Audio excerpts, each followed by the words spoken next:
Hey everybody, it's Party Elite with another online battle today. In this one, I take the Wood Elves to battle against the Vampire Counts of Victis. A Glade Lord leads from atop a Forest Dragon with the Eye of Kurnos, the Arrow of Kurnos, Prey of Anathrema, a Potion of Foolhardiness, and a Potion of Toughness. My Branch Wraith comes in with Smoke and Mirrors, Call of the Woods, Earthblood, Melkoth's Mystifying Miasma, and Foe Seeker. 3 units of Eternal Guard and 4 units of Eternal Guard with shields are ranked up in the hopes that they'll hold a front line against an undead onslaught, while 2 units of War Dancers and 2 units of War Dancers with Asurai Spear can deal a tremendous amount of damage. 3 units of Glade Guard with Starfire Shafts will provide range support and will look to do extra hurt to enemy units with regeneration. The Vampire Counts are led by Manfred von Karstein with the Curse of Undeath, Life Leeching, the Hunger, Spirit Leech, Invocation of Nehek, Raise Dead, Master of the Black Arts, and Undeath Resurgent. 2 Necromancers come in on horseback with Master of the Dead, the Curse of Undeath, and Raise Dead. 4 units of Skeleton Warriors and 2 units of Skeleton Warriors with Spears can keep me bogged down while the Crypt Ghouls provide some poison support in the front lines. 2 units of Blood Knights, 3 units of Fellbats, the Dire Pack, and a unit of Vargheists are a nice selection of fast, mobile troops to shut down a potentially large, ranged contingent that might otherwise be able to kite. Alright, as always, we're going to start with a conversation about deployment, and both sides do keep it relatively simple. So let's start with my Wood Elves over here, and you'll see the front line is a little strangely shaped, but we'll get into that in just a bit. First things first, I've got 2 units of Eternal Guard over here, 1 unit of Eternal Guard over here, and the rest of that front line in the center more so is Eternal Guard with shield. So a bit more strong on the melee defense in the center here, hoping that the undead aren't going to be able to push through the middle. Right in the middle as well, we do have these 2 units of War Dancers able to push in if necessary to provide some support wherever it might be needed, while back here we do have the Glade Guard with Starfire Shafts, again, kept apart a little bit just so that one cast of Raise Dead isn't going to bog them all down or bog multiple range units down.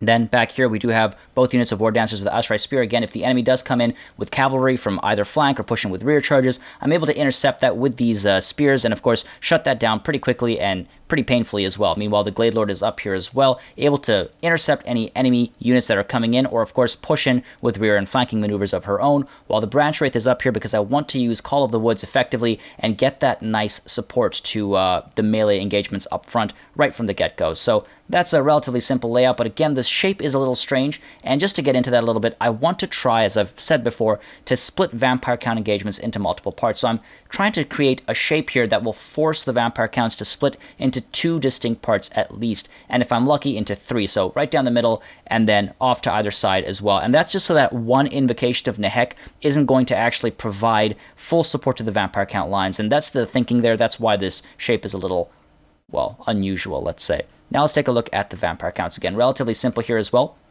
The front line does consist of all of these Skeleton Warriors. Manfred von Karstein is in the center there to provide some support, while on either flank we do have the Skeleton Spearmen as well, able to push in with some flanking maneuvers, or of course to shut down enemy flanking maneuvers that are pushing in. If I have any Wild Riders pushing in, for example, these guys will be able to bog them down. We do also have the Crypt Ghouls offset a little bit on either flank, and these guys are positioned so that they can push in and come with rear and side charges of their own. Great thinking there, get that poison support in, but also get some extra morale damage in while you're at it. Then we do have a unit of Blood Knights on either flank, each one supported by a Necromancer apiece. Again, getting some of that regeneration support, not a bad idea at all, while the Dire Pack is in the center here, able to join either one of these guys, or of course push into the front line. They are anti-large, so they can do a decent amount of work in either of these 3 situations, while all the way back here we have all 3 units of Fellbats as well as the Vargheists, and these guys can really hunt down my range contingent. They can all push into multiple directions, make sure that if I'm kiting, if I'm trying to run away, they can shut all that down. So good thinking there, prepared for a large ranged contingent. Unfortunately, that's not exactly what I had in mind. So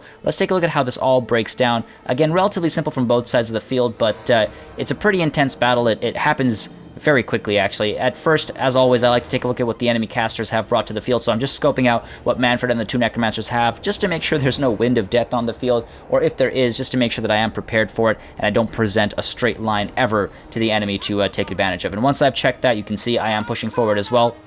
And I actually send the Glade Lord up front to get a bit of early damage into Manfred von Karstein, because hurting enemy leadership from the get-go is never a bad idea. Of course, he'll regenerate that, but of course, again, it's still damage dealt, while an Overcast Melkoth's Mystifying Miasma does go down here to hurt the Blood Knights a little bit. Again, the speed reduction isn't the big deal here, it's more about that damage. They're a pretty threatening unit, and I want to put them in a precarious situation from the get-go, have my opponent thinking about what exactly, what danger those guys are actually in, and meanwhile, you'll see that first volley of ranged fire is unintentional. That's a fire at will going off there. Not the best best shots going into these Skeleton Warriors. They do have shields, of course, and right away I actually turn them around to open shots off at these Blood Knights to get some damage in there nice and early. Again, that's a threatening unit, so I want to shut it down from the get-go if possible. Meanwhile, you'll see the Fellbats decide to get aggressive. They do need to shut down all that range support. This unit of Fellbats does engage the Glade Lord over here, while the other two push past, and you can see over here I am rearranging my lines to get ready for these Fellbats to dive in, prepared for those guys to start doing some damage to my range units. So I am rearranging my lines as the range fire does continue.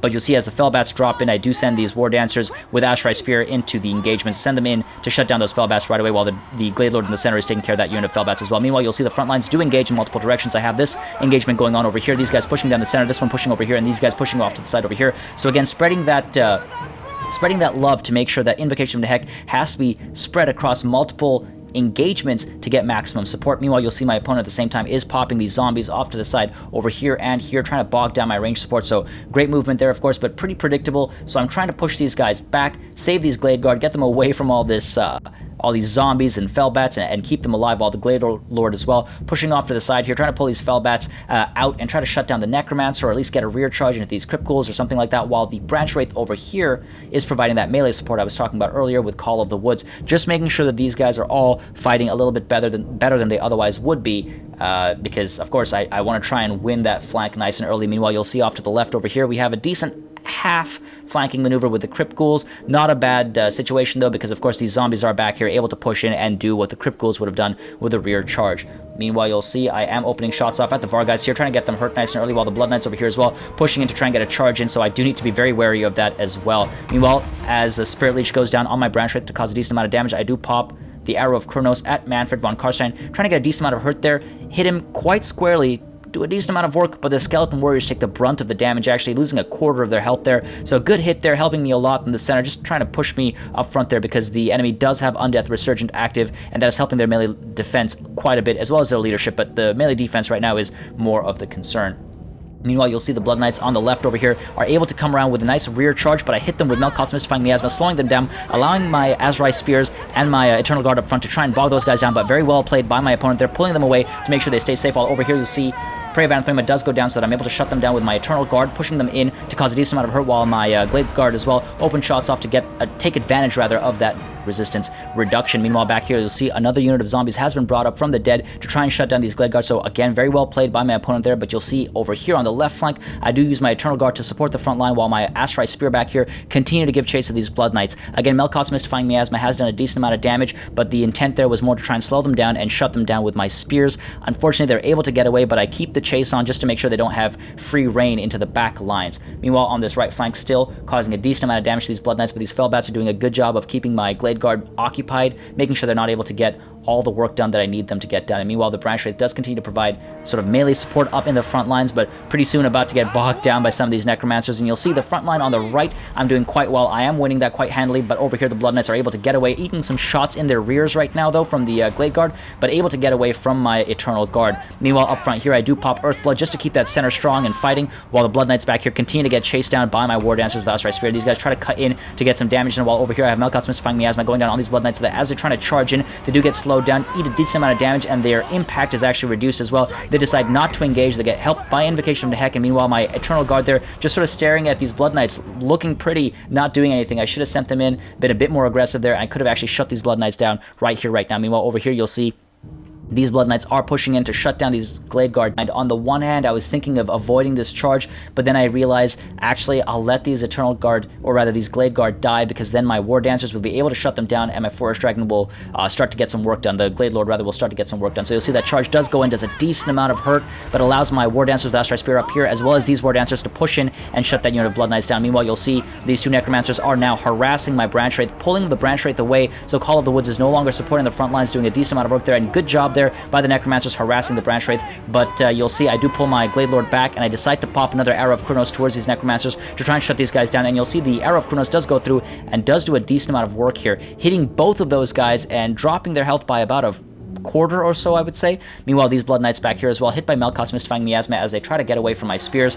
But, of course, Melkot's Mystifying Miasma slowing these guys down quite a bit, and they decide that rather than try to get away, they're just going to commit to a frontline charge here. I think trying to hit these War Dancers, but I am sending the Eternal Guard against them, again, just to try and shut them down once and for all. Meanwhile, over here, you'll see as I've won this right flank quite handily, I'm actually sending my Eternal Guard with shields around for an envelopment while I am continuing to chase the Blood Knights here away with my Eternal Guard, trying to make sure they don't get a clean engagement. While back here, though, these Fellbats are doing a good job of shutting my Glade Guard down. So well done, my opponent, to make sure my range contingent is just not well utilized. So well done by my opponent on that front for sure. Meanwhile, these War Dancers here are occupied by these zombies, so a great use of Raised Dead as well. This very potent unit is being wasted on a unit of zombies, so well done by my opponent once more. Meanwhile, you'll see I do continue this envelopment maneuver while in the center here I do pop Earthblood again, just trying to help that center, trying to keep it alive while these Eternal Guard here do push into the Blood Knights, who are now being supported by Invocation of the Heck and Undeath Resurgent. Meanwhile, these Blood Knights I can see are going to try and get a rear charge here, so you'll see I push for a side maneuver there by the Eternal Guard. They're trying to intercept these guys,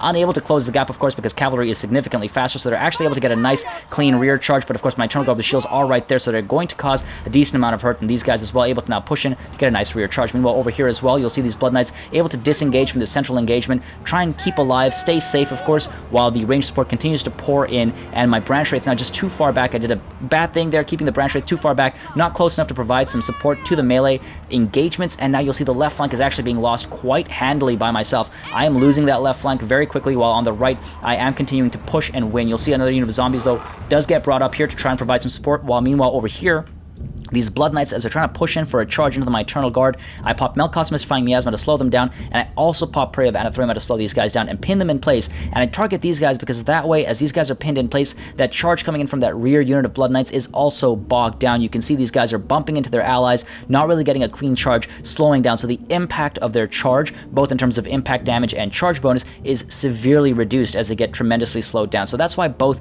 Melkot's Mystifying Miasma and Prey of Anathema go down on one unit of Blood Knights. Now, you'll see at the same time I also open range fire from the Glade Guard into the Blood Knights that are hit by the Prey of Anathema. Of course, their missile resistance is significantly reduced, and I want to take advantage of that. So all of that range fire coming in and doing a decent amount of work, while you'll see the left does manage to hold for the large part. They're not falling apart. These Eternal Guard are fighting eternally. I do send my Branch Wraith in to try and provide some support after all, but these guys, again, they do fall. They decide to break. They're fleeing right now, but the Branch Wraith dives in to try and bog these guys down. Meanwhile, you'll see overall the lines are faltering from the undead. The Blood Knights here crumbling now, falling apart, and as a result of some pretty fortunate Melkot's Mystifying Miasma and some range support, as well as a ton of spears on the field, the undead just don't really stand a chance, and ultimately I do get a nice Pyrrhic victory for the Wood Elves.